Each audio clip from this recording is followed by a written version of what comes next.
This Could Get Dicey is a Dungeons & Dragons podcast about dudes being bros. What adventures will they get into? Only time will tell. Like the name suggests, this podcast could get dicey. Content warnings can be found in the episode description.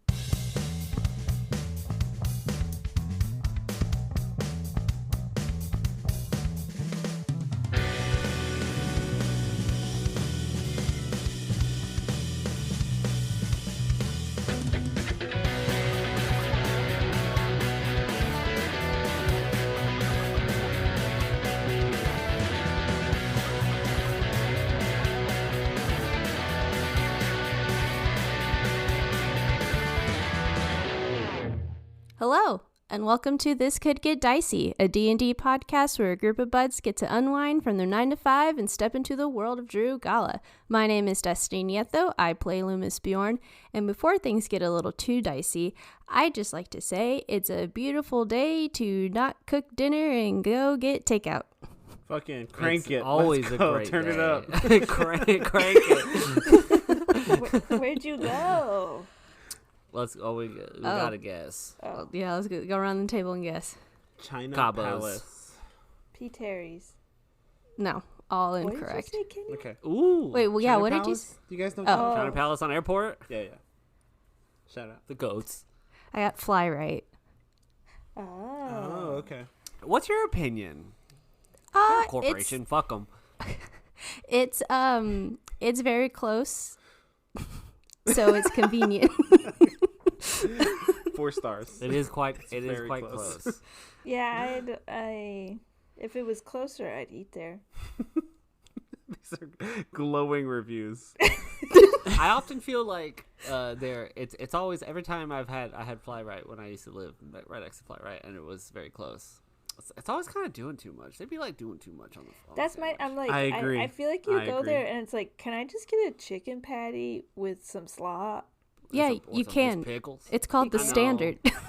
Or well, I know, don't- but then they have all the options. You and have I'm just choices, like, I guess though, I have to. is the thing. I guess I have to get the big one. The Always theater, gotta get the little big theater one. I used to work in had, right next door was a Fly Right, but also on the other side was a short stop. You know, like that little fucking burger stand. Oh, I Oh. love shortstop. I've It's like never greasy as been. hell. It's so simple. And I went to Fly Right one time and spent, it was like 3 shortstop meals worth of money. I was like, damn it, this mistake. That's my other thing is they're too expensive, I think. But it was good. I mean, I enjoyed the sandwich I had. Back to Destiny's point, saying fuck it and ordering food is one of life's just simplest little pleasures, and little joys. Mm-hmm. I It don't really think is. I do it enough. Oh, Yeah, dude. This weekend I was probably the worst I've ever been in my entire life in ordering. I ordered a sandwich to work, which I never do. I never order delivery to work ever, but everybody does all the time, and I was just like, gimme. And then I also got food on Saturday and Sunday, and I was like, I'm so bad. Was your wife out of town? She was out of town on Saturday. Okay, yeah. Yeah.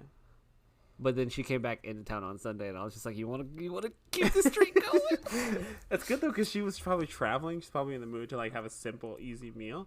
Of course. Alex and I have talked about this before. If our spouses are out of town, a month in advance, we're fucking planning. Like, what are we buying while they're away? What meals are we getting? Like, how nasty can it get? Just because it's like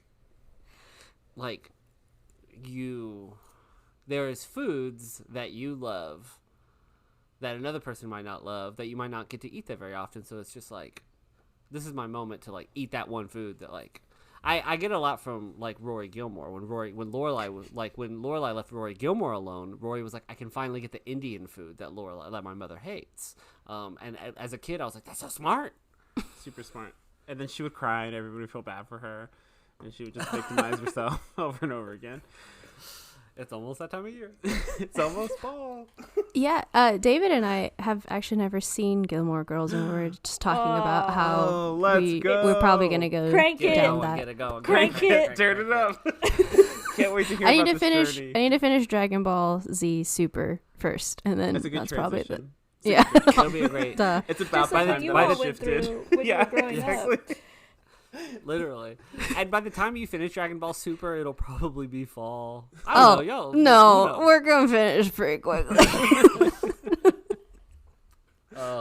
Don't give me a reason to start. That's all I'm saying. Don't give me a reason. Hey, I've been thinking the same thing too with like Friday Night Lights. Yes, It's almost fall. I do Friday Night Lights every 2 years. This is my year. Wow. Can we all just we're like have like book club where we like watch episodes together, but then like certain weeks we watch at least a couple episodes together to watch 3 episodes so we Yeah, can get to the final on the Hell yeah.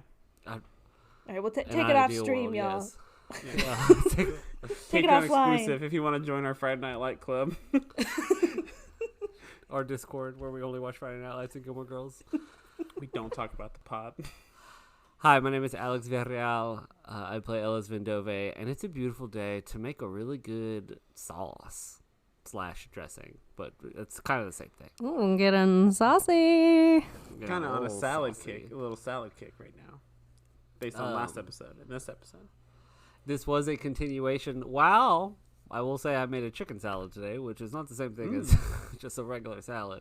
But last night I was doing some like chores in the kitchen, and I was like cleaning out my fridge, and I found half an onion that I was like, oh damn, I forgot about this half an onion. So I caramelized them and made little jammy onions, and I chopped up some homemade pickles, which they all turned out very, very good. I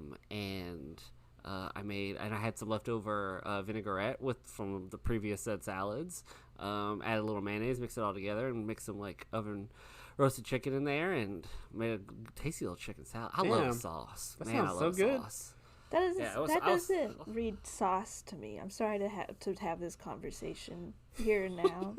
I said sauce / dressing. I don't think that's a dressing either. What is it? The thing is a salad. What is it? But without that, it like very vital liquid. Don't you put like ranch dressing on a salad? But it's all one thing. Like chicken salad can't be chicken and dressing. You can't be like, I have chicken, I'm gonna put dressing on that. That's chicken salad now. No. You're like, I'm going to make chicken salad. I don't see those as, that's not a sauce to me. Or a dressing. It's like a thing. Like it's a recipe list. Like if you're like chicken salad, it would be one thing of like chicken, mayonnaise, mustard. You do the list. Well, there's like a binding wetness that combines all the chicken together, and in that binding wetness, which is usually just like mayo, I spruced it up a little bit, and I made like a little mayo like thing first, and then I added, the rest of the ingredients. Now I'm feeling very self-conscious about my beautiful day. I don't know. It sounds delicious. Like I want to say that sounds delicious. Your chicken salad sounds delicious. The base for your chicken salad sounds good.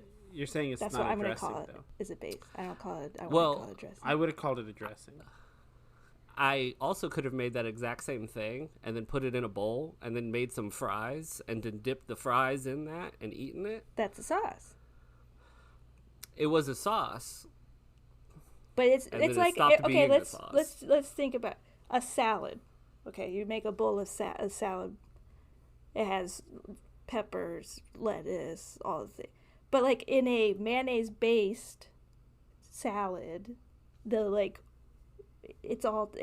is the lettuce. Like the mayonnaise is equivalent to like the lettuce in my eyes. I could see where you're going. Do you see what I'm saying? Like the mayonnaise is the base of a mayonnaise based salad. Wait, so you're saying like there's no such thing as like a chicken salad? Like I was going to say, what do you call it? Because there was a restaurant near my work where I used to be able to order a salad, but then put 2 scoops of chicken salad on it. Yeah. Yeah. Little Deli has chicken salad. Yeah. It's awesome. It's so good.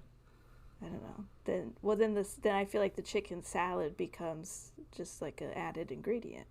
But then you see there's no dressing. I just don't see it as the dressing because it's the whole thing.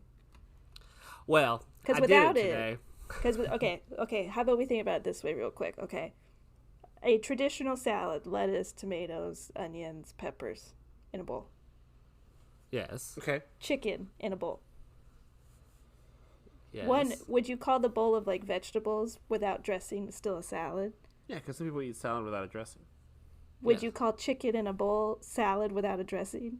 If it was with all that other ingredients, then yeah, that's a salad. No. We have chicken in a bowl or salad without dressing in a bowl. But he didn't put chicken in a bowl on its own. There's other stuff in your chicken salad, I'm hoping. Yeah, there was The other onion. stuff in. But then he said that was part of the dressing. I feel like I'm on trial. Fight. Okay, Well, if you put caramelized onions and chicken in a bowl, is that's salad? That's chicken salad without dressing? I don't know what. Okay, let's backtrack here. Fine, it's a beautiful day to make a good chicken salad. That's what I did for dinner, and it was good. It all sounds good, and I apologize for having this conversation on the podcast. What a brave conversation we had here. Hi, I'm Kenny Chilton, and I play Emil Mazak, and it's a beautiful day to put a letter in the, send part of the mailbox.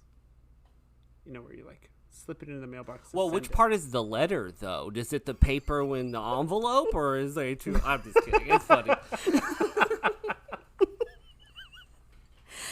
Becky's gonna TPK us I know, this I was episode. she's in charge of the life I'm of in our fucking characters. charge, you bitches. That wasn't a funny joke at all, Alex.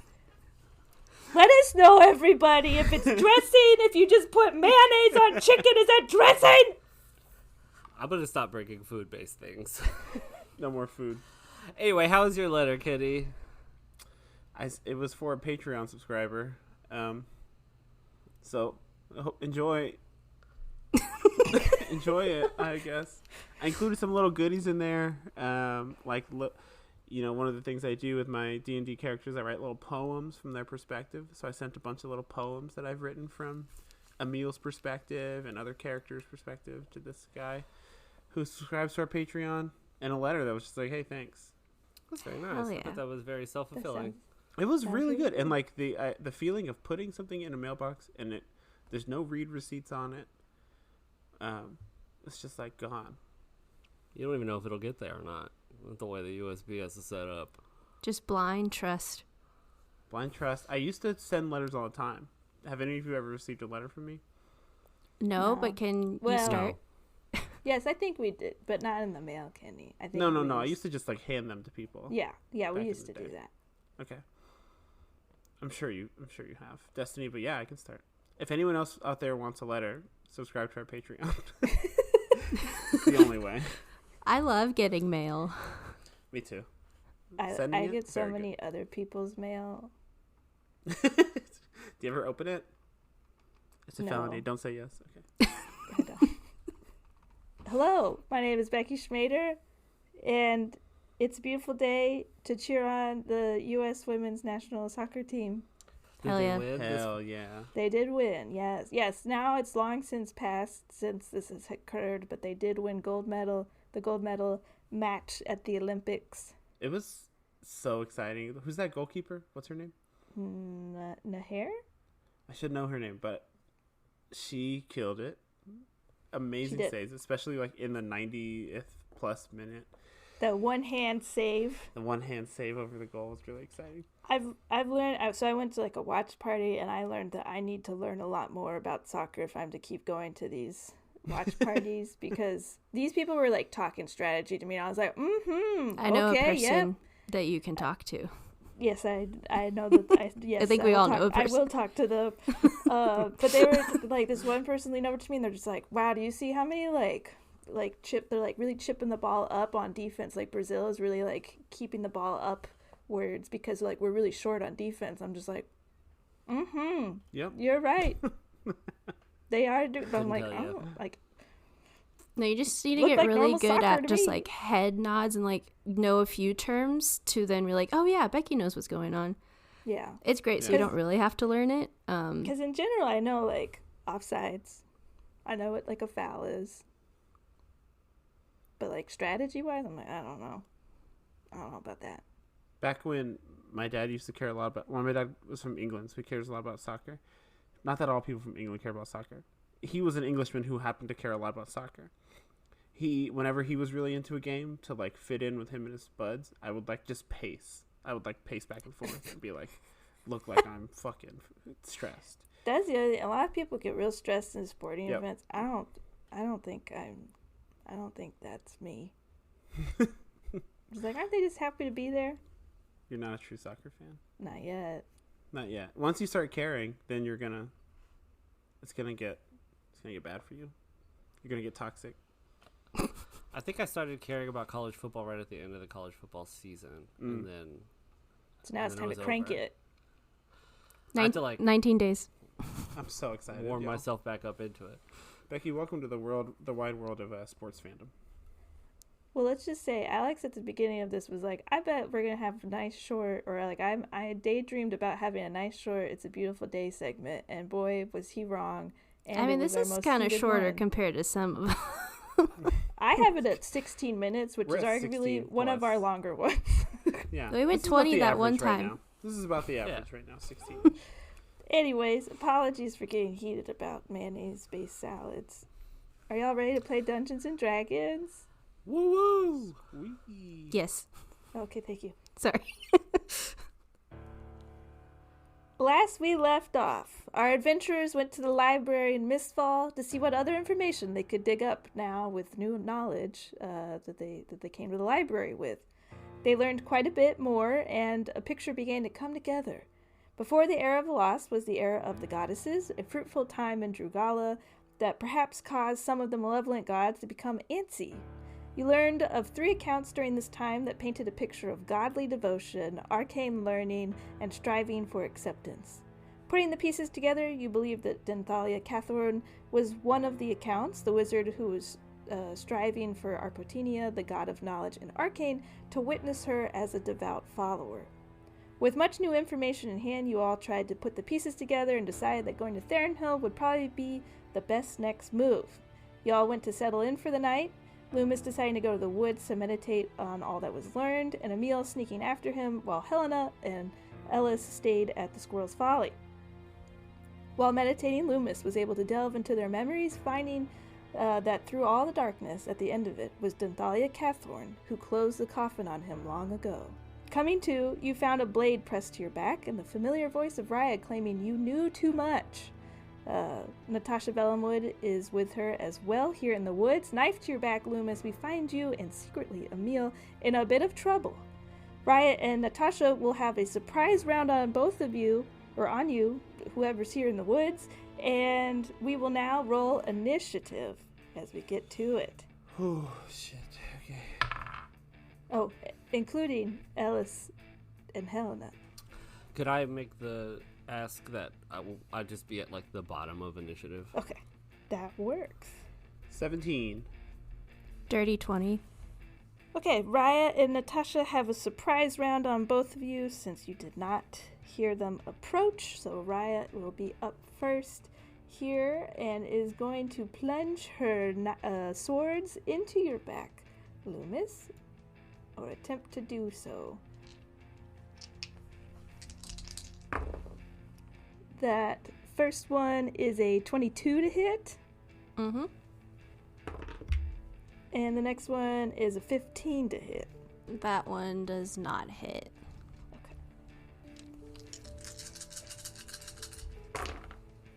Okay. You can like feel her breath on your neck as she plunges one of the swords into your back, and you take 24 points of piercing damage. Okie doke. And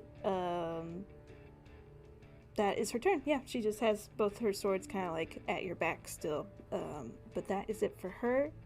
Natasha also gets a surprise action here. She is going to cast Crown of Stars, which is 7 star-like motes of light appear and orbit around her head until the spell ends, and as a bonus action, she's going to shoot one of these motes of light at Emil. She knows I'm here? She does know you're here. Okay. So, Lü'mis, you did not know Emil was here, but you see now a mote of light is hitting Emil, or attempting to hit Emil. That's a 21 to hit. Yep. You take 20 points of radiant damage as the mote of light explodes around you. Okay. That's the end of the surprise round, so now, top of the order, again, it is Rya's turn. Ugh. In the initiative here. And she will take another 2 stabs at you, Lü'mis. 21 to hit. That hits. And a dirty 20 to hit. That also hits. 34 points of piercing damage. Lü'mis is missed. Okay. So you see, Emil, these swords come through, and just as the sort of like third strike actually like hits Lü'mis, you see the blade carry through all the way, and a mist form is created here. It is Lü'mis's turn. So this is your Misty Escape mist form. So while in mist form, you can't take any action, speak, or manipulate objects. You are weightless, have a flying speed of 20 feet, can hover and enter a hostile creature space and stop there. Anywhere air can go, you can go. I can move, I just can't take an action. Correct. And you also still take death saving throws to determine if you can like stay here or not. So while I am in mist form, I know, like, I can't take any action and I can't speak, but can I tell the general vibe of Rya and Natalia, of just like, do they look shocked this has just happened? Do they look happy? Like, kind of their yes. vibes. Yeah, go ahead and roll an insight check. 16. You can see like both of them are definitely like excited. I think this was their goal, or you can pick up that like their goal was to like get you in Misty form, and from So that, they you know can maybe, this is a thing I can do. yes, Okay. they know that this is what's going to happen, to some extent. Gotcha. I'd like to move 20 feet, kind of just like, I guess, dissipate up in the air 20 feet from them. Yes, you can actually. You have a flying speed of 20 feet, so Mm-hmm. What the hell? so yeah, And then- you go 20 feet up in the air. And then now I have to make a death save, correct? Correct. Goodbye. Cool, it's a 12. Okay, 1 success. With that, it is Emil's turn. Can you tell me about the layout of Rya and Natasha now? Sure. So Rya was right next to where Lü'mis is, so Lü'mis is now 20 feet above where Rya is, and Natasha was probably, a little like diagonal, about 10 feet away from. Beautiful.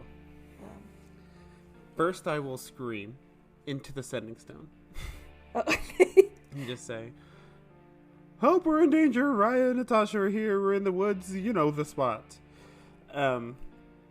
Bring Helena. She's awake." And then I will plant my rooted hand into the ground and cast Wither and Bloom. Okay. At a spot in the air between the three Lü'mis. This is Lü'mis's Mist and Rya and Natasha. Okay. So that's touching all of them. The two of them need to make a Constitution saving throw. Okay. They both rolled 16s. 16 fails. I have a 19 save on my spells. Oh. Hell yeah. Maxed out Constitution. They are going to take a little bit of damage. That is almost max damage. 11 points of necrotic damage. But the other thing that happens is that Lü'mis, you can roll any number of hit dice that you want to regain that number of hit points and add my spellcasting modifier, which is 8. Wait a second. Is it any number of hit dice, or is it just one hit dice?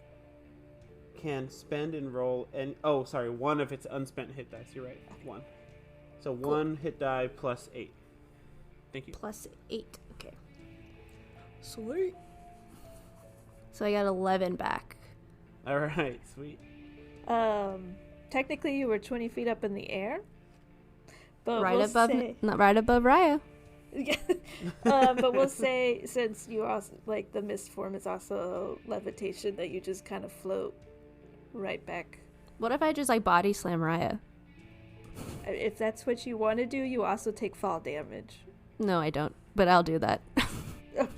As a bonus that's right, you action, don't she's a take monk. fall damage. He's not taking damage. Okay. As a bonus action, though, I will just pop an Emil mace snack in my mouth real quick.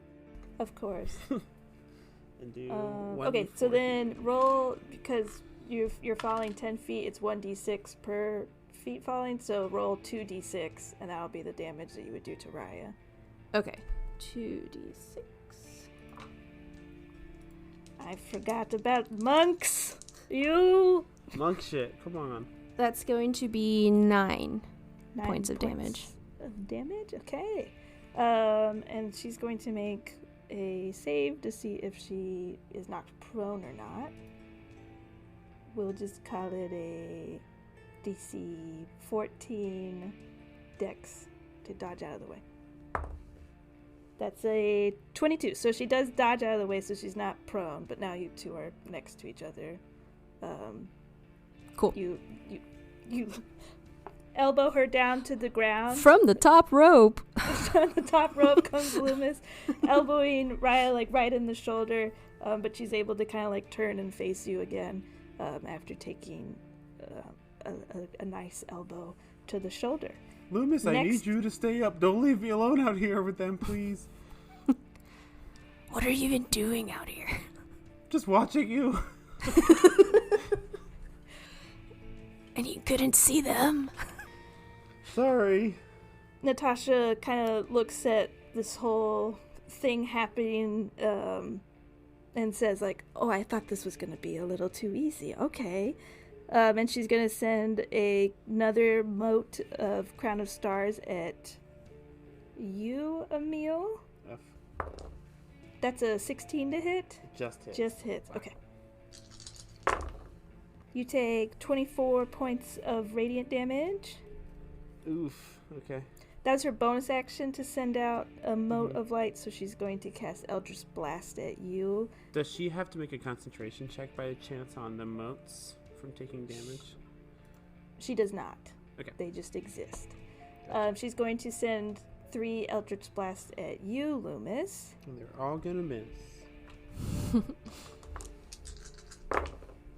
That's a 28, a 24, and a natural 20. Yeah, all those hit. See ya. All those hit. 29 points of damage. Yeah, I'm down again. Okay. Is Natasha not doing it? Did Natasha take an action? This is Natasha's action. This is Natasha doing this. Okay, Yes. okay. That is it for her. Lü'mis is back in mist form. Ellis and Helena are up, having now received Ellis, you have received this panicked call from Emil. Ellis hops out of bed, and out loud he's like, God damn it! And, as he's sprinting out of the room into the sending stone, like screaming at, Emil or Lü'mis, like both, just like the open channel. He just says, teleport box! Teleport! I don't care where y'all go! Go anywhere! Go fucking anywhere! As I, like, burst out of the, like, my room, out of my cubby into the hallway, I will pull out, my thaumaturgy voice horn, and while running, just like as loud as possible inside the Squirrel's Folly, I just say, Helena, Alarin, little robot buddies, like Emil and Lü'mis are in trouble in the forest, like go, we're moving. And I'm like, I'm not stopping, I'm not waiting, I'm not like I know like Helena's just meditating, so she'll probably be right out, but like I am not looking back. I am sprinting full force out of the Scroll's Folly. I know that distance is very, like, you know, there's no, like, distance is crazy, so, like, let me know if I'm doing anything that's too much, but, like, would you say that's just my turn? Yeah, you immediately hear, you know, as soon as you sound the horn, Helena is, like, out the door and catches up to you, and the two of you just start sprinting. We'll say by, like, the end of this that you're, like, down the block already. If I make it outside of the Squirrel's Folly, I don't need to do anything else. I just want to look around the street for a horse. Okay. That's like just like somebody's parked their horse. I want to just see if there's a horse. Damn, if I had found Gertrude, y'all, this would be a different fight. That's all I'm saying. We'll say, yeah, at the bottom of the Squirrel's Folly, like, there's the lift that takes you down. Horses don't typically ride the lift, so at the bottom is, like, a water trough with the horses kind of tied up and, like, eating their hay and sleeping. So there's, you know, 3-4 horses tied up there. Great. For you and Helena, maybe. Okay, so yeah, you and Helena are at the bottom looking at some horses. We're back to the top of the order with Rya again, who is looking at you, Emil, now that Lü'mis is in mist form. How far away would you say you are, Emil? We didn't really establish that. I mean, I would have had to have been within 60 feet to cast Wither and Bloom. Okay. But I would have been trying to give Lü'mis his distance, especially knowing I'm not particularly sneaky, so... okay, we'll say you were probably 60 feet. At that 60 feet. Yeah. She is going to run and take a bonus action to dash and reach you, and then she's going to swipe at you with her short sword. That's a 28 to hit. Yeah. 15 points of piercing damage. Okay. Emil's bloodied. That is it for Rya's turn. Next is Lü'mis back in mist form. Can I shout as a free action? Can I, like, scream right now? Sure. Yeah. And I'll say, I don't know if you can fucking hear me in your dead mist form, but get over here. I'll just start yelling at Lü'mis. Get over here. Who's next to Emil? Rya is right next to Emil now, and so Natasha would be like 60 feet away, or probably Gotcha. 70 feet away or whatever. And they're how far away? From you, about 60 feet. Oh, okay. Yeah, I head towards them, but I can only make it 20, so that's what I can do. And then I'll roll another 7. That is a failure, but you reset, so you're at... Yeah. Okay. Next is Emil. My first action is going to take a bonus action to use Unnatural Regeneration, which allows me to use as many hit dice as I want to heal myself. I'm going to go ahead. I have 11 hit dice. Okay. I'm going to go ahead and roll a good 7 of those bad boys. Okay. I'm pretty low. 1, 2, 3... 46. I'm going to heal for 40 points of damage. Okay. Oh, plus my constitution. 40 plus 5. So 45 points. Wow. I'm still not up at full. And then I'm going to use my action to take 2 Twisted Root attacks at Rya. Okay. Because I ate a meal may snack last turn, I get to add my constitution modifier to all my melee attacks and damage attacks. Oh. That is a 30 to hit. Yes, that Which feels really fucking good to say. I know this is all probably in vain. Here we go. I do 6 plus dex. 3 plus 3 is 6 plus 5. So first one's 11 points of piercing. Second attack. Oh shit. Second attack is a A 29 to hit. Yeah, So that'll hit. And that's going to be 5 plus 6 is 11 plus another 5 is 16 points of piercing damage. Okay. Since I hit with an attack, I'm going to go ahead and... Oh, no, I can't absorb because I used my bonus action already. That's it. No, Okay. it's not it. I am going to go ahead and run towards Lü'mis. Okay. You will take an opportunity attack Let me have it. Rya. I'm going to use my full speed to move. She whiffs completely and falls prone. Love a natural one. I'll move 30 feet towards Lü'mis, so we're 10 feet away from each other now. You're sensing perhaps that this is a little bit... They were feeling really confident that first round. They're like, we got this, no problem. But the two of you are proving to be a little bit more tricky than they were assuming the two of you would be. That's Next my turn. is Natasha. So she's about 50 feet from you all, I think.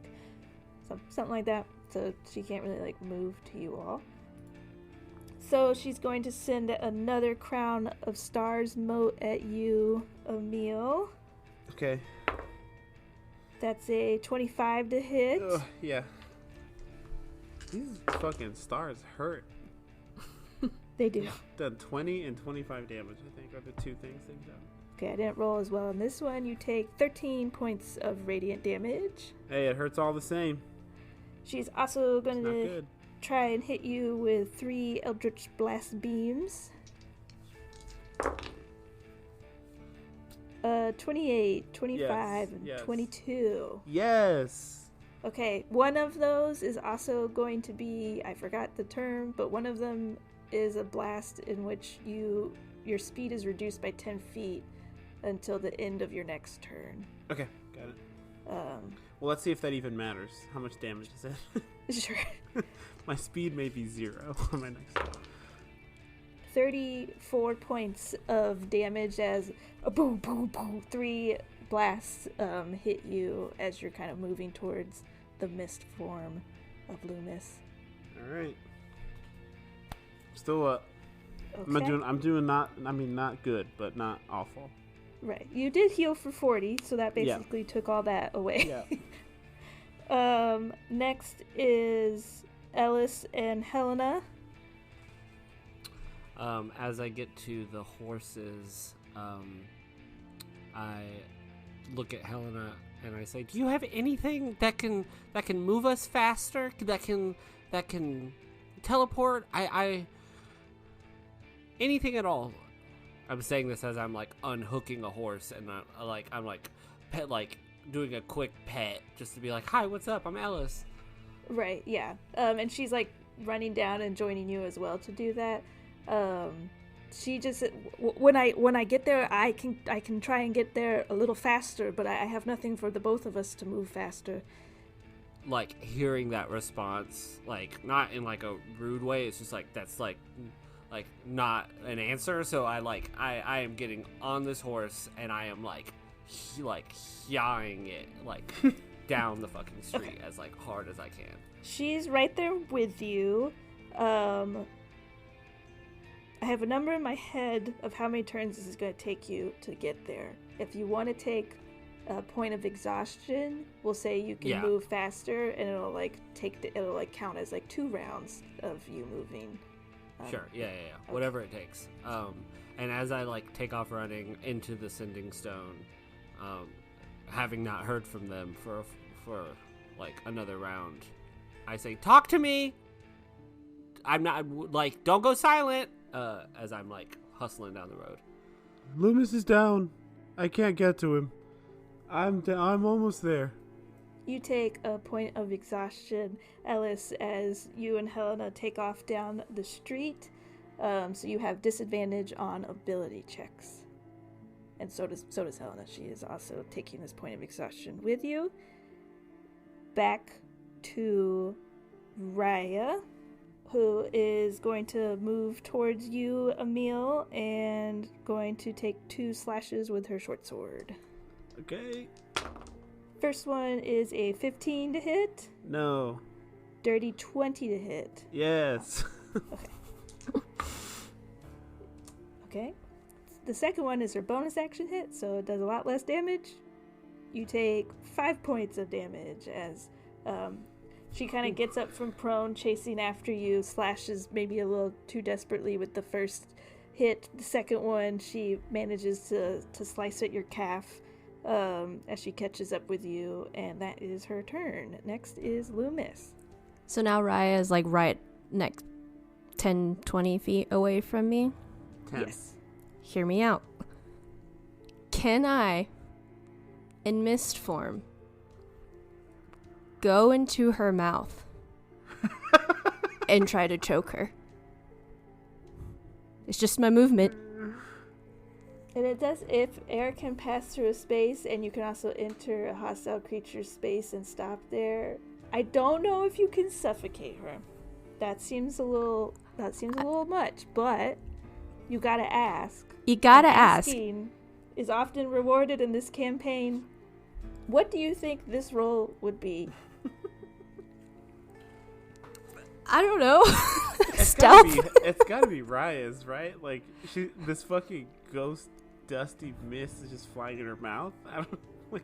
That's fair. That's fair. I feel like it's a lot of matter, I guess. Like, it's not, like, you can't see through it all. Like, yes, it is mist, so you can't see, but it is a chunk. It's not like... dense. Yeah. It's dense. Chunk, ew. I wouldn't say chunky. Let's take that one off the table.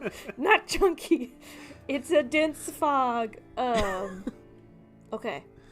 Being that it's her check, that, you know, greatly lowers the DC to see if she can, like, ward off. We'll say it's a Constitution check for her to see if she can, like, hold her breath as this, like, dense fog is, like, coming at her. We'll say DC 18. Okay. I have to roll an 18. Yeah, you manage to...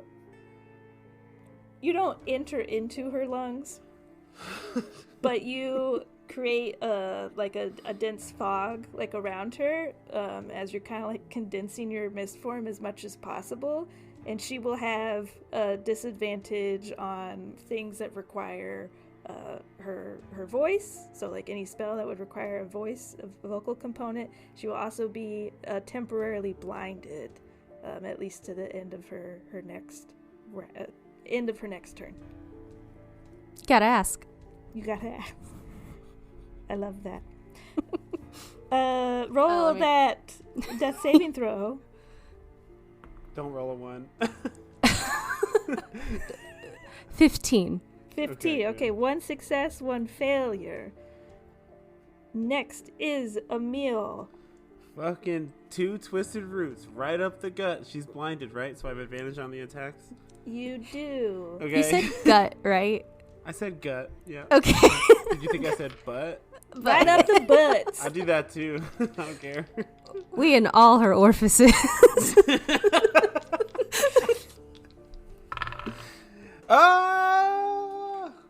First one's a natural 20. Okay, that Okay. does hit. Let's see. Damage is dope. 10 plus dex. So 13 points of damage on the first one. I'm going to bonus, on that hit, I'm going to bonus action absorb. She's going to take an additional 1 point of necrotic damage. Okay. As a reaction, you see there's a talisman on Rya's chest, of like a golden single line. It glows momentarily, and you see behind where you all are fighting, Natasha, like, sticking her hand out and using her reaction to rebuke the talisman, as Rya is wearing Natasha's talisman from her warlock bond. She is using her reaction. Emil, you take 5 points of psychic damage, and you're pushed 10 feet away from Rya. That's fine. I'll run back up. Okay. And use my second attack. It was good flavor. It was. She pushes me away. I think as I'm running back up to her, I'll say it to Ellis. This is not good. I don't know if I'm gonna make it. I can't leave Lü'mis. Here it goes, and I go for my second attack. Okay. That's another natural 20. Oh my god! This advantage is dope. I rolled a 1 on the damage die, so 2 plus 3 is 5 points of piercing damage on that one. Okay. I had to flex for no reason just now. She's blinded. She is. I'm gonna move my last 20 feet away from her. Okay. She will have disadvantage, but she will try and do an opportunity attack. And to be clear, away from Natasha as well. Yes. Okay. Yeah. That's a 23. Yep. Oh my god. I rolled 2 1s on the damage dice. So 8 points of damage as she just barely glances at your arm as you move away. Next is Natasha. Natasha, not liking what she's seen next to Rya, is going to use her action to teleport to Rya since she's wearing her talisman. And then that's her action to do so. And then she's going to you see her just flash through the air standing right next to Rya, and she's going to shoot out another crown of stars mote at you, Emil. That's a 27 to hit. Uh-huh.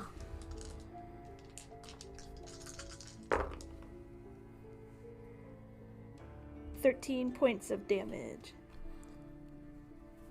Still up. It is but in the Ellis. single digits. Oh god. It is Ellis and Helena's turn.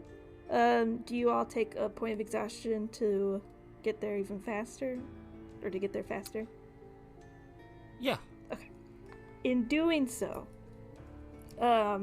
just breakneck speed sprinting these horses down the central street of Mistfall. You can kind of even see that you've made quite a sound, and that behind you there's lights coming from some shops, and you even see some lights from the rooms and the trees of the Squirrel's Folly, and you all streak through the front gate of Mistfall and into the woods. You know exactly where the spot is. You know exactly how to get a horse here as fast as possible, and it'll be the end of your turn, but you all are there in the fray, 60 feet away from the action. As we race into the fray, I'm not actually gonna scream, but Ellis is screaming. Hey! Fuck you! You fucking cowards! You couldn't get all 3 of us, huh? You had to pick us off one by one. And I just skid to a horse and jump off the I keep moving as the horse stops. Ellis is so mad right now. Okay. Tokyo Drift on the horse. Yeah. My hero. You take a second point of exhaustion, which means your speed is halved. Yes. And with that, it is Rya's turn. She is still blinded to the end of her turn. She's going to attempt to find her way to Emil. I'm going to roll a d20. If she rolls above a 10, she finds her way to you. She rolled a 12. She finds her way to you. I had to say that stupid fucking thing. Okay. She finds me. She's going to, we'll say, because of the clinging density of this mist form that you're in, although she moved out of the space that you were in, Lü'mis, you are still clinging to her. As it probably normally work that you wouldn't, but we're going to have you still be blinding her. Excellent. So she'll roll with disadvantage, but she's going to swing at you twice, Emil. First one is a 19 to hit. Yep. Okay. Second one. It's not gonna matter. Okay. Unless he's trying to attack me while I'm down, and then it will very much matter. Emil's unconscious. Okay, yeah, for your first hit, you take 13 points of damage. Yeah, Emil goes down. As you fall to the ground, and like as the mist form kind of like returns back to the spot that she had just walked from as her like blindness is lifted, she definitely like leans the blade down at your throat, Emil, but she doesn't attack yet with you down, and that is the end of her turn. She's kind of just like looking at you, looking at Ellis, who has showed up, who's like yelling. You see like a smile like curling up on her lip, and it is Lü'mis's turn. Can I try again? You can. To blind her. Blind her? Blind I mean, her. I want to suffocate her in mist form by going in her mouth. Pushing my luck a little bit, but I literally can't do anything else. Okay, yeah, roll. She's gonna roll again. She succeeds on the Constitution check there to prevent her from becoming blinded, so you're like all up in her business, but she's not blinded. Had to try. Yes. Uh-oh. I rolled a natural 1. Fuck. Okay. So, for those at home, when you roll a natural 1 on a death saving throw, it becomes 2 failures instead of 1 failure. And because Lü'mis is in their misty escape form, when they hit 3 death saving throws, they disappear to their coffin, which is on a different continent. So, Rya is kind of swinging wildly, trying to get the mist form off of her, and then all of a sudden, poof, it disappears.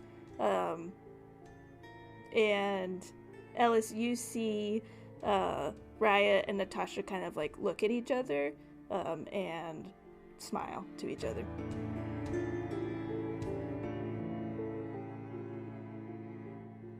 Look, I know this is a pretty intense moment to interrupt the podcast, but look, that's what professionals do, and damn it, we're professional too. Thank you so much for listening to episode 62 of our podcast. This could get dicey. I know it's stressful out there, but in here, in the ad break, it means the world, and we're so gracious to have you. I want to give a super special thank you to our patrons over at patreon.com. We love y'all. Thank you so much for supporting us. If you feel like becoming a patron yourself, joining our little group of bandits, our little group of foolies, you can head on over to patreon.com/TCGDpod. Go check out our tiers. Go see if there's anything that works for you. If you're not looking to do that right now, you can just tell a friend about the podcast. That always helps. Word of mouth is one of the best ways to spread news about podcasts. It's one of the best ways for advertisement. You can also post about us on social media, on your Instagram story or TikTok. That's great, because we also have an Instagram or TikTok that you can share directly to your story from there. At TCGD Pod, we post and stuff. You know how it goes. Again, thank y'all so much for listening.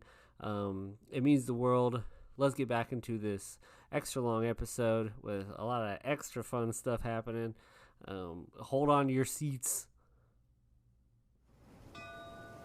Look out! There's a Diceberg ahead! Are you ready to wreck into our next adventure? Diceberg Ahead is a tabletop RPG actual play podcast that navigates us through a whirlwind of storytelling. From the bustling airways of Cydonia to the city of Feori, through magic unknown, sealed in a vast magic bubble. DBA is but a vessel for new beginnings, releasing one-shots, interviews, and mini-campaigns on top of our long-standing campaigns. explore the woodlands with our Root RPG mini-series, or just stick around for a one-shot of Blades in the Dark. All this and more can be found on dicebergahead.com or wherever you listen to podcasts.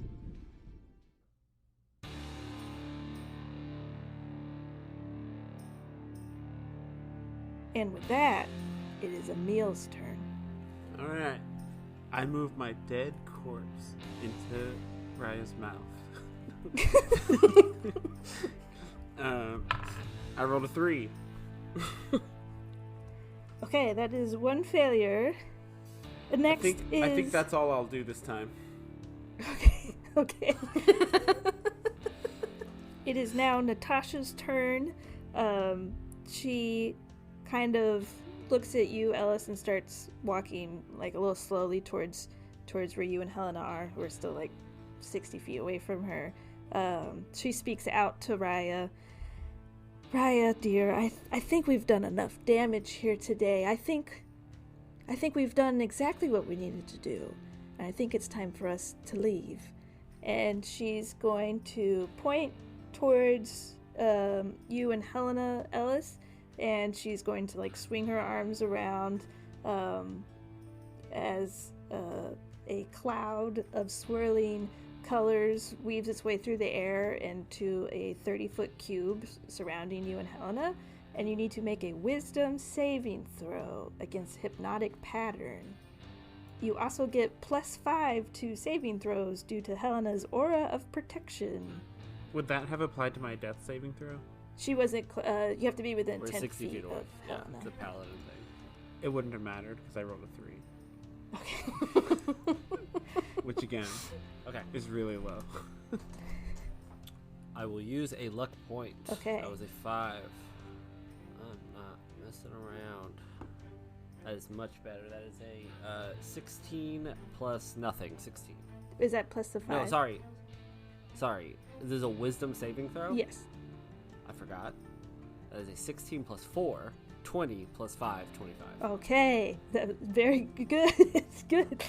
Not to teacher, but do you have disadvantage on saving throws because of exhaustion? I have a disadvantage on ability Just checks. ability checks. Ability Clutch. checks. Yes. Good call. Teacher. Helena rolled a 16 plus 5, 21 plus something else, I think. Sure. You guys are both good. You both save.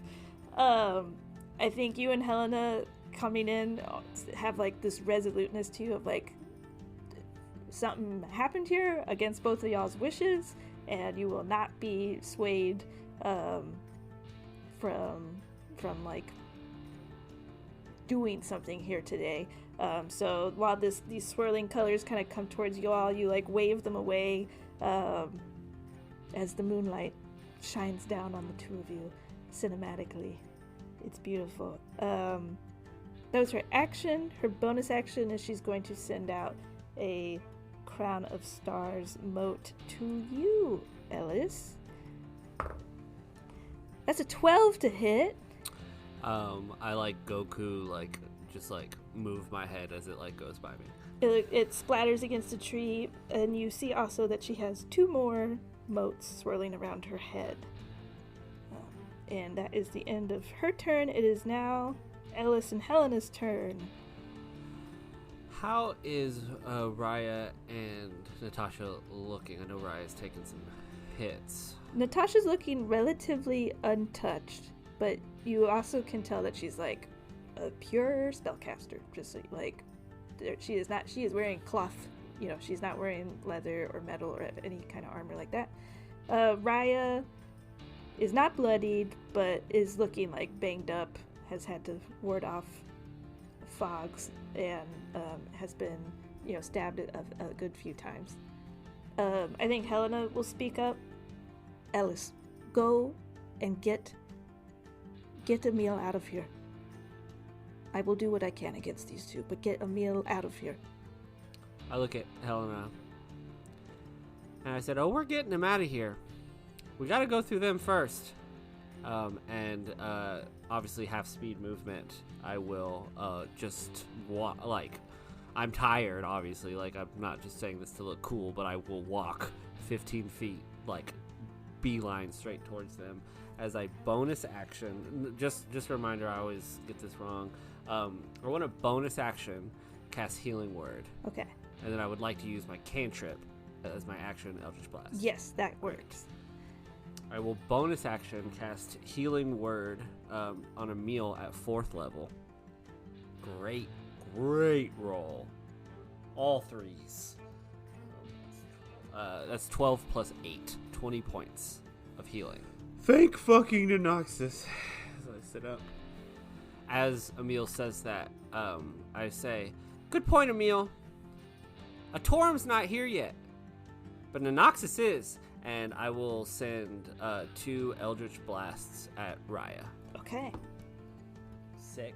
First one is a 19. Yes. Second one is a higher, 13 plus 8. Yes. First one is 7 points of force damage, and the next one is 12 points of force damage.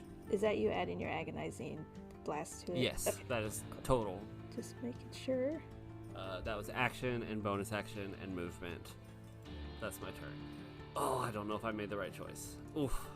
For Helena's turn, she is also going to move as much as she can, 15 feet towards this action.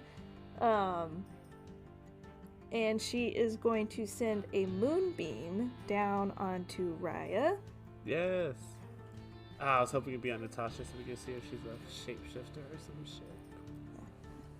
Doesn't Moonbeam have like an effect on It does, shapeshifters? yeah. If you're a shape changer, they have to instantly revert to their original form. Helena is going to cast this at a 3rd level, and so Rya needs to make a saving throw, I believe. She succeeds on her saving throw, but I believe she takes half damage. She does. She takes half damage since it was casted at 3rd level. She will take 3d10 radiant damage halved. She takes 8 points of radiant damage. That's it for Helena. Next is Rya, who is standing in a moonbeam, so she takes more damage, right? This one I always mess up. Does it say when they start their turn or end their turn?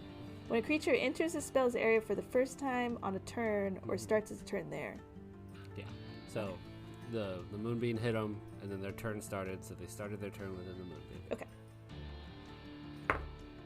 She fails her Constitution saving throw. She takes 17 points of radiant damage.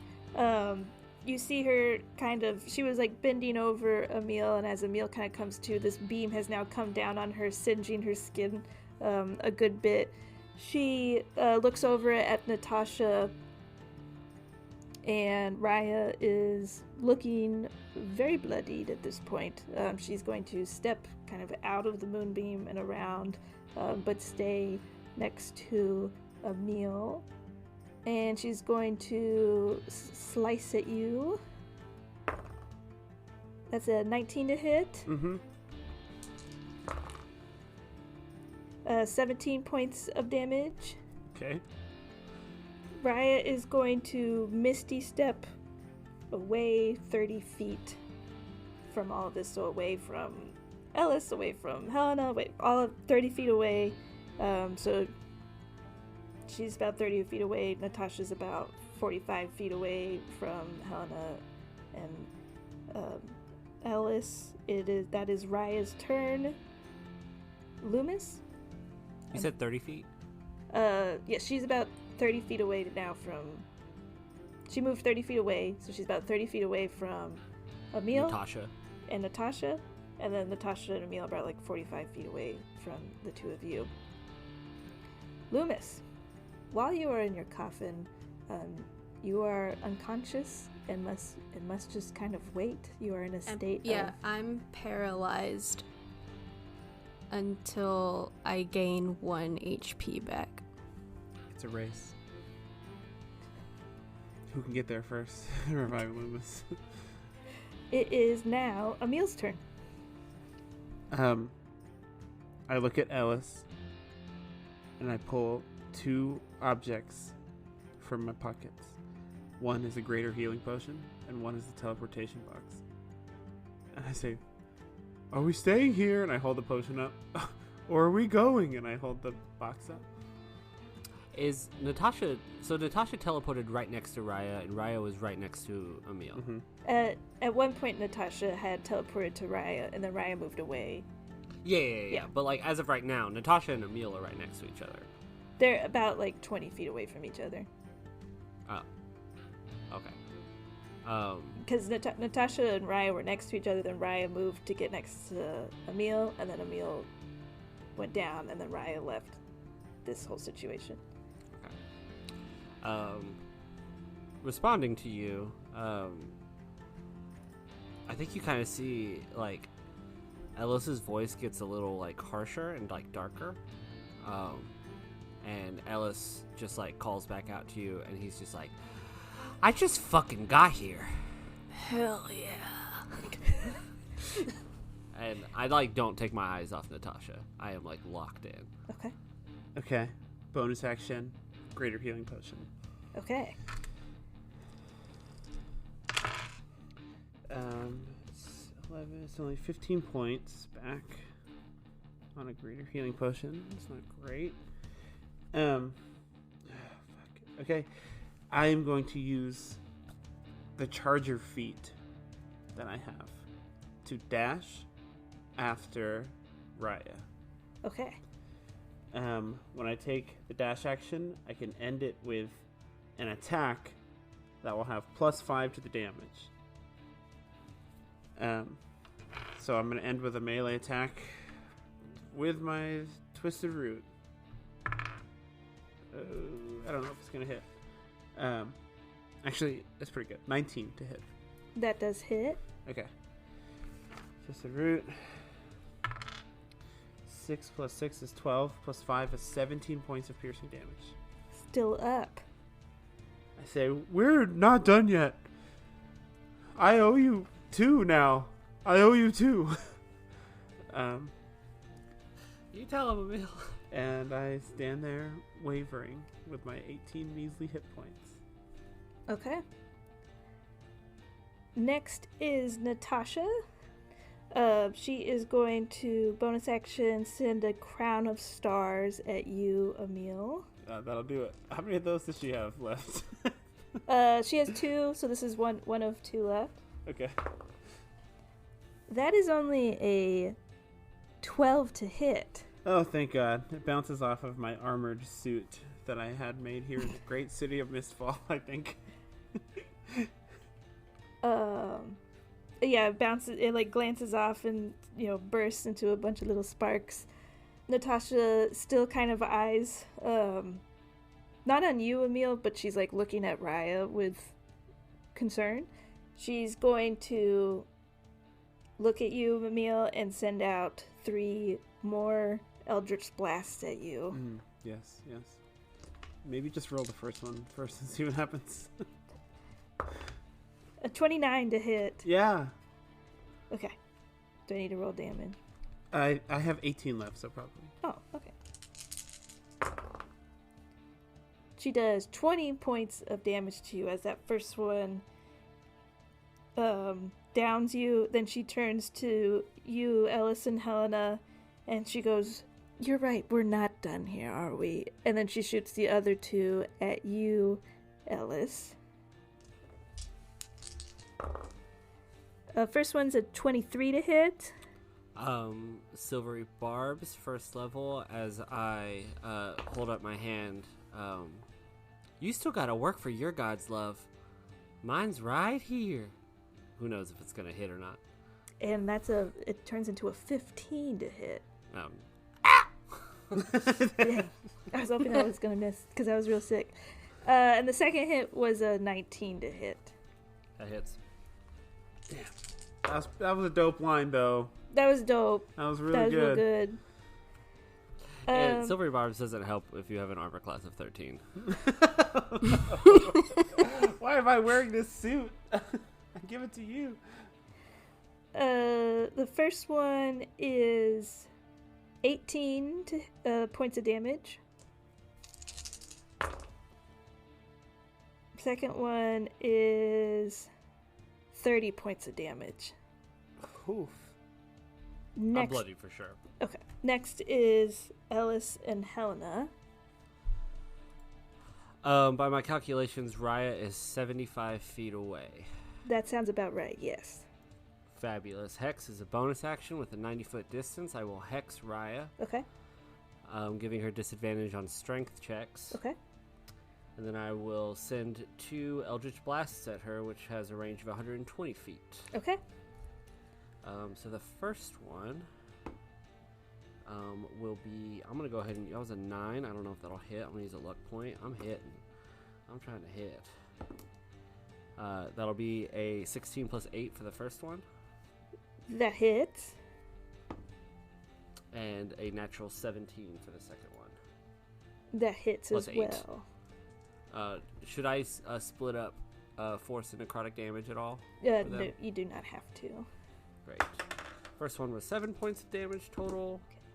Ooh, next one was 14 points of damage, so 21 total points of damage as I am flinging Eldritch Blast just like through the woods. Like, hopefully, like I want to like send them like curve them around trees. Just like I'm going for like the full distance. Yeah, they whiz through the woods, and you see them take like big, like the like flamey, kind of small blasts hit into Rya's shoulders and kind of like in the joint of each shoulder, and kind of like her arms sort of like fall. She looks terrible, just terrible. I mean, like, you wouldn't even, like, who knows if she can even do anything on her next turn. She's not looking good. Is that it for Ellis? That was action and bonus action, and I'm bloodied, but I will walk my 15 feet. I'm like beelining it. I'm trying to close the gap between me and Emil as much as possible. Helena is going to Misty Step to Natasha, or she's going to Misty Step 30 feet and then run the other 15 feet to get next to Natasha, and you see her just like screaming as she is swinging her battle axe twice at Natasha. Ooh, both hit. She's also going to Divine Smite. Hell yeah. Is Is she all glowy and buff again? She since you all have gotten to Mistfall, she hasn't stopped being glowy, but you see this like, her forearms are like even a little bit more glowy. Her axe seems to have like a radiant sheen to it. She's pissed off as well.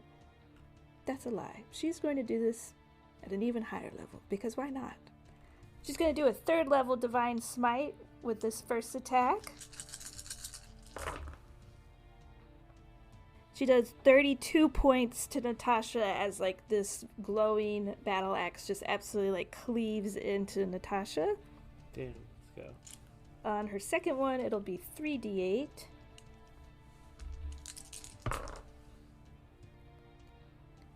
For another 20 points of damage. Nice. In one round of attacks there, Helena has bloodied Natasha as she just like cleaves into her twice. Top of the order, Rya. She is going to use her action and her movement to dash 60 feet away, and a Misty Step to go another 30 feet, so she's now 90 feet away from where she last was. She's like weakly like carrying her shoulder. Her shoulders are both like bloodied and beat up. She's limping away, and you see her kind of just move as fast as she can through the woods like this, and Misty Step another 30 feet. And that is her turn. Lü'mis is still paralyzed within their coffin somewhere. Emil, it is your turn. Last time I rolled on screen, I did natural 20, so I'm going to do it again. Roll natural 20, it's going to be a natural 20 death save. No! It's a 1? It's a 1! Fuck! That backfired so hard. That's 2 failed death saves. Oh, Okay. Oh my That's god. so good. A natural 1. So are you at one? Is that, those were your only 2 death saves you've done? Yeah, because I reset. I came back Okay. up. Went back down. So But yeah, I'm at 2 death saves. 2 fails. Failed save. And I end my turn. Okay. This is bad news. Next will be Natasha. She is going to look over yonder to where Rya is at. Ellis, from where you're at and where Helena's at, you can see like fear is in both of their eyes as they're like looking at each other. And Natasha is going to use her bond once again of the talisman to teleport to where Rya's at. So now they are, I don't know how many feet away from, 90 feet away from this spot? Something like that? Or no, more than that? Farther than that. 120 feet away, right? Helena was, Rya was 75 feet away from me and then just went another, 60 or 90? 90. 90. So, yeah, super fucking far. Okay, 165 feet away from you. And that is it for Natasha. Next is Ellis and Helena. Even with my full movement of 15 feet, I only get within 150 feet away from them. Which is not enough. I will first bonus action healing word Emil again at 4th level. Okay, that's great. Not as great as the last time, but 15 points of healing to you, Emil. Okay, hey, I'll fucking take it. With my 4th level spells. I'm 150 feet away from them. It seems like they're running, right? It seems like they're noping out of here. Yes. Based off the fear in their face. Yeah, that's what you're getting from this. I have nothing. In continuing, just my absolute fury, I will pull out the Horn of Thaumaturgy. Knowing that we're in the woods, outside of Mistfall, and somewhat, at least, I doubt we're right next door to the Court of Outlaws, but, the Court of Outlaws hideout is nearby. I will pull out the Horn of Thaumaturgy, and I will, scream into it and say, "You can run, but you can't hide! Court! The Court of Outlaws, we got some people! We got some bogeys that need taken care of!" And then to finish it off, I'm like, "If you happen to make it back, tell Dade we say hello, and that the squirrels foolies aren't going anywhere." And I'll just end my turn. Roll just a straight D20. This isn't intimidation or... No, this is something else. 13. Okay. You see them both, look at you, their eyes kind of, darken, knowing that, for sure they have not seen the end of this. Is that it for Yeah, that was you? action, that was bonus action or movement. Okay. Let's see if Helena has anything, but... Based on your math, Alex, how far are y'all away from Emil? I think 40. Okay. She's a real up close fighter, y'all. I tell you what, she's not a ranged girly. I will just turn to Helena and I will just say, I know we're exhausted. Just get to Emil. That's all that matters. Just get to Emil. Lü'mis is gone. Helena's going to use her action, and her bonus action to run and then Misty Step and just get to Emil's side. And that is kind of all that she can do, I believe. You now have +5 to saving throws, though, Emil, and you can't be frightened. It is now Rya's turn. She's just going to keep moving through the woods, so further away from you all. Lü'mis, you are in the coffin. Emil, what are you going to do? Okay, so I was 45 feet from Ellis, I believe. which would have put me 105 feet away from Rya and Natasha. Yes. Natasha or Rya just moved how many feet away? 60 feet. So she is now 165 feet away, but Natasha is still 105 feet away from me. Correct. I will stand. Uh-huh. I will move 15 feet, because that's all the speed I have after standing up, towards Natasha. Then I will use my monstrous aspect ability to spend 2 hit dice. So glad I didn't use all my hit dice earlier. 2 hit dice to regain a 2nd level spell. Okay. And cast Spike Growth, which has a range of 150 feet. I'm going to put it right between Natasha and Rya. Okay. So like it's touching Natasha. It's not going to reach Rya. It has a 20-foot radius. Okay. So it's not going to touch Rya. But I'm going to place it right on Natasha. Fuck it. Right on top of Natasha. The ground in a 20-foot radius becomes hard spikes and thorns. The area is difficult terrain, and when a creature moves within the area, it takes 2d4 piercing damage for every 5 feet it travels.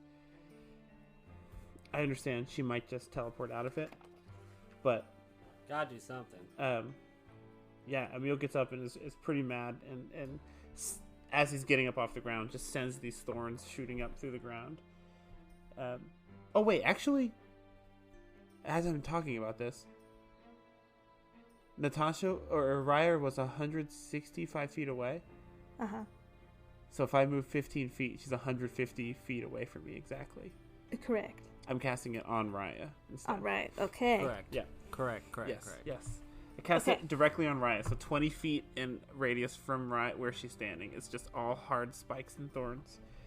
Do you take any damage for just being in it, or it's only if you start moving? It's only if you move within it. Okay.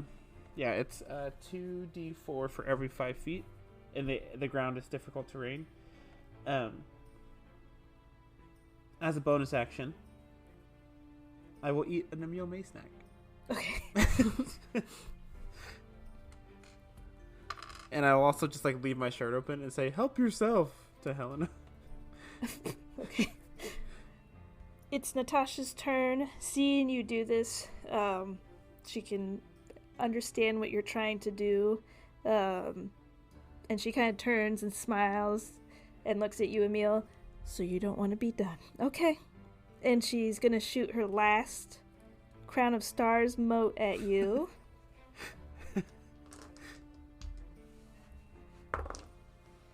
That's a 28 to hit. Yeah, Emil's in the middle of talking shit back to her. Like, my mom's too good for your shitty town with your stupid ass basements. Why do you even have a basement in this town?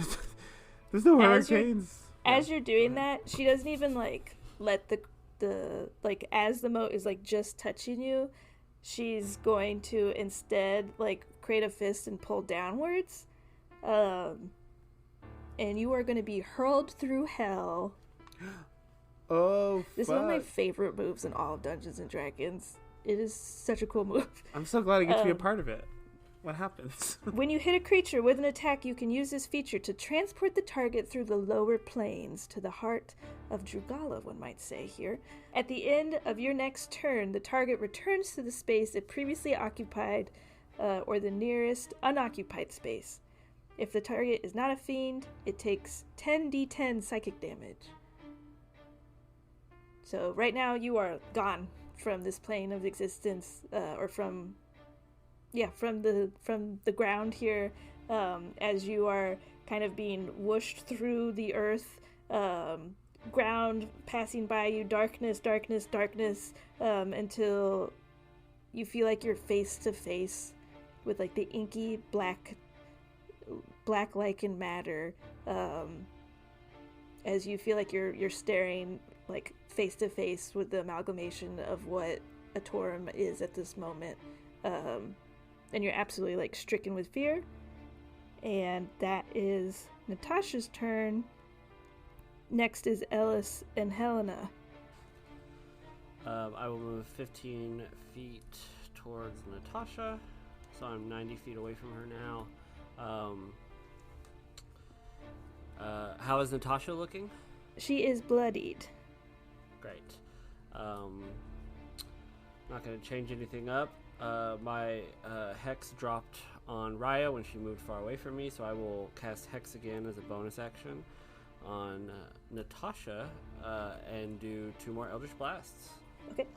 The first one is a 13 to hit Natasha. That hits. Great. And the next one is higher than that. Okay. 17 plus 8. She's squishy. Just no one hit her the whole time. Yeah, a true glass cannon. I was singularly focused on the person who's almost killed me twice. Yeah. 31 points total of force and necrotic damage. Let's go. She's just focused on like pulling her fist downwards into the ground to like hold Emil where he's at. But you see her like wince with pain as like those hit her. And she's not looking good. Poor Helena, she can't really do much. The moonbeam's probably 60 feet, not 60 feet to, because it was like over by Rya and then they moved away, so there's no way it's 60 feet from where the moonbeam is to. No, they're way farther. They're Okay, over 100 well, feet from where the moonbeam was. She's gonna move the moonbeam 60 feet that way and just like start headed that way, and bonus action Misty Step and run 45 more feet in the direction of Natasha and Rya. So just kind of like sprinting through the woods, like pulling a moonbeam through the woods here. That's all she can really do. Next is Rya, who is surrounded by spikes. Can't really move. Oh, she does. She might not see it. She needs to make a perception check against my spell save DC to recognize that it's hazardous. That's an 8 perception, so she doesn't see it. It's a fail. Okay. She doesn't see the spikes, but she does see that Natasha, if you haven't picked up on this now, her love is about to probably get absolutely decimated. So she's going to walk through the spikes towards Natasha. Sick. It's difficult terrain, and she takes 2d4 for every 5 feet she walks. Okay. She's going to walk her full distance. Or attempt to. I mean, she's gonna... I think after 5 feet she would know that it hurts. Okay, so she's gonna walk 5 feet. She's gonna take like 1 step, and she'll take 1d4 damage.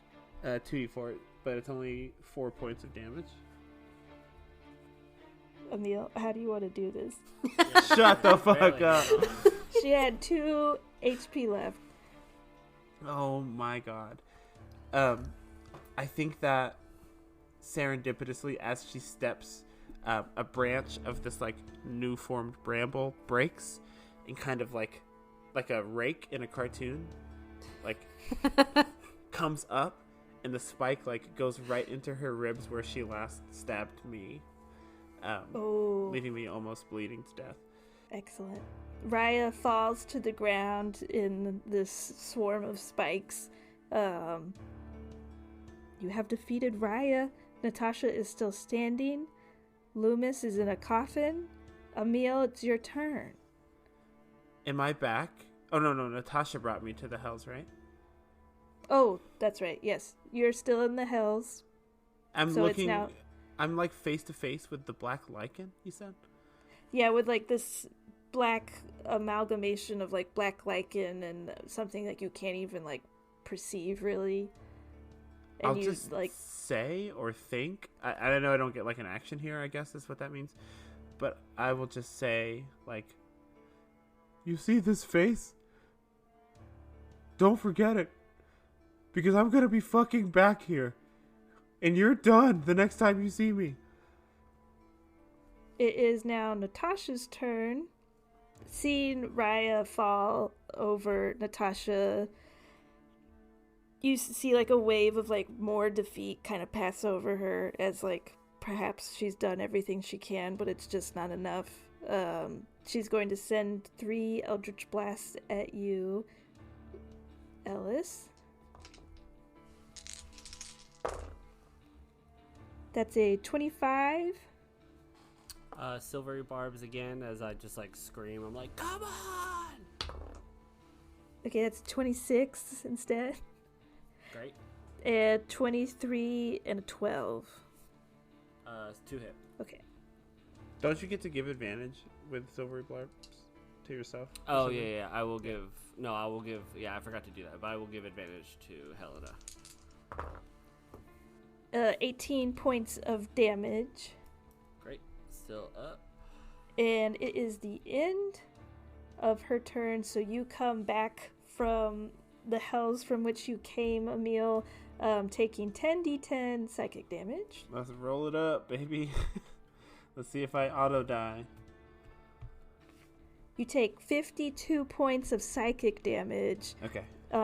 As, like, the taunting that you did to what you assume to be a Torum down deep within the bowels of Drugala kind of, like, comes back to torment you in itself. The vision of it destroying everything on Drugala, everything that you love, kind of just permeates into your mind. The screams from when the pedestals you've destroyed have broken, the feed me kind of in your ears too, as you come back, and I assume pass unconscious. Drop to negative 36 hit points, yes. Okay. And that is Natasha's turn. Next is Ellis and Helena. I will fire 2 more Eldritch Blasts at her. I'm not stopping. Like she just shot a bunch of Eldritch Blasts at me. I will walk 15 more feet towards her. Okay. So that puts me at 75.